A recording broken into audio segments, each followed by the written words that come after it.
pertama kali kita dapat bukunya aja kayak oke mikir dulu, rindu harus bayar tuntas tuh kayak oke berarti you're missing someone, tapi there's a grudge, but what is the grudge gitu kan, kayak apa nih? Paman Gembul memandang Iwan Angsa lama sekali. Mereka telah selesai makan, tapi mereka tidak beranjak dari kursi dan meja makan. Iwan Angsa tahu Paman Gembul tidak akan pergi tanpa menemukan seseorang yang bisa menyelesaikan urusannya dengan si macan. Aku benci mengatakan ini, tapi ada seorang bocah yang mungkin tertarik mendengar tawaranmu. Katakan saja. Namanya Ajo Kawir. Ia dalam perlindunganku. Segala yang terjadi padanya menjadi tanggung jawabku. Maka aku lebih suka ia tak menerima tawaranmu. Tapi dengan atau tanpa tawaranmu, ia akan pergi ke sana kemari berkelahi dengan orang. Cepat atau lambat, ia bisa mati karena itu. Jadi mungkin ada baiknya ia berkelahi dan memperoleh duit karena itu. Bocah yang menarik. Ia mungkin tak butuh duitmu, tapi mungkin ia senang memiliki alasan untuk berkelahi. Itu terdengar bagus sekali. Jika ia menolak, urusan kita selesai di sini. Sepakat. Di mana aku bisa bertemu dengannya? Si Toke akan mengantarmu. Iwan Angsa memikirkan kemaluan Ajo Kawir. Ajo Kawir akhirnya mengambil satu batang kreteknya dan membakar dan menghisapnya. Ia tidak pernah memperoleh tawaran semacam itu. Ia senang mendengarnya.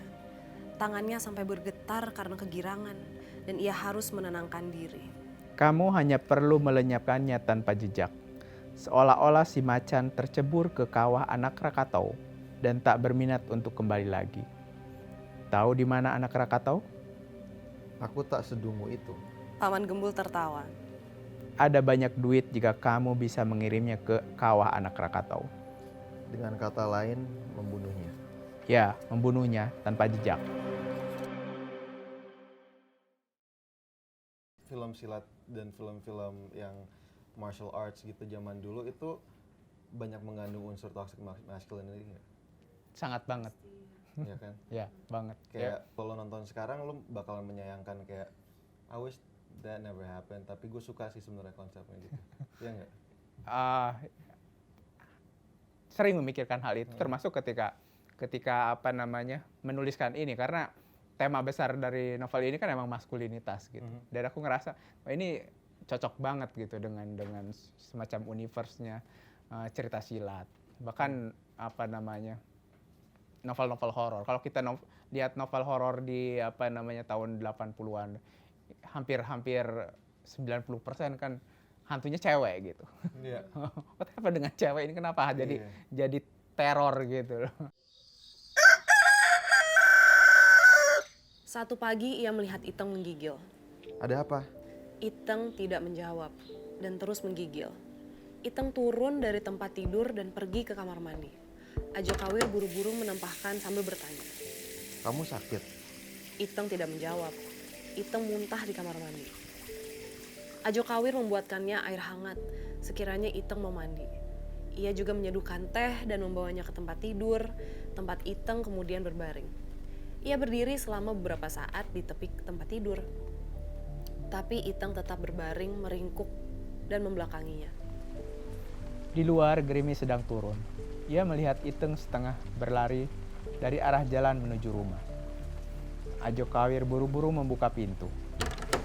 Iteng berlari dan masuk ke rumah. Ajo Kawir menutup pintu lalu berbalik memandang Iteng. Iteng berada di sana, berdiri juga memandang ke arahnya. Mereka saling memandang selama beberapa waktu. Rambut Iteng agak basah, begitu pula wajah dan pakaiannya. Tapi ia masih berdiri di tempatnya. Setelah beberapa saat, Ajo Kawir segera menyadari mata Iteng berkaca-kaca. Ada apa? Kamu dari mana sejak pagi? Air mata Iteng meleleh, mengalir di pipinya. Iteng, ada apa? Aku dari rumah sakit.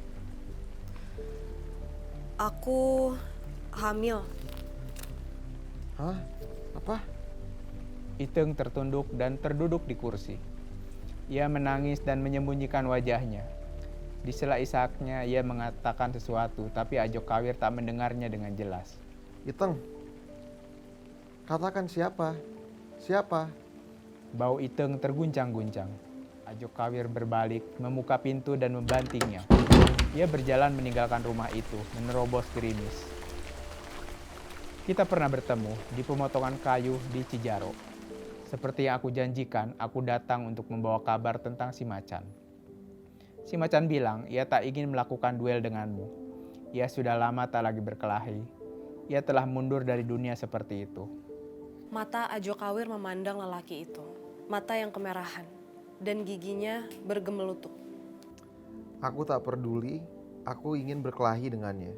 Bilang kepada si macan ia harus mau berduel denganku. Dengan tubuh basah dan menggigil, Ajo Kawir meringkuk di sudut toko kelontong Wasami. Tidak ada yang bisa mengajaknya bicara, hingga si tokek muncul dan duduk di depannya. Aku ingin menghajar orang. Akhirnya ia bertemu si macan. Dan benar, si macan bukan hanya telah berhenti bertarung. Si macan tak lagi bisa bertarung. Ia telah kehilangan sebelah kakinya. Ia muncul berbekal satu tongkat untuk menopang tubuhnya. Dan umurnya telah menggerogoti semua keberingasan masa lalunya. Tapi Ajo Kawir tak peduli. Ia ingin menghajar orang. Ia datang untuk berkelahi. Ajo Kawir merebut tongkat itu. Si macan terhuyung. Sebelum si macan roboh ke tanah, tongkat itu menyambar batok kepalanya. Terdengar bunyi derak tongkat patah, serta batok kepala yang terbelah. Lonte,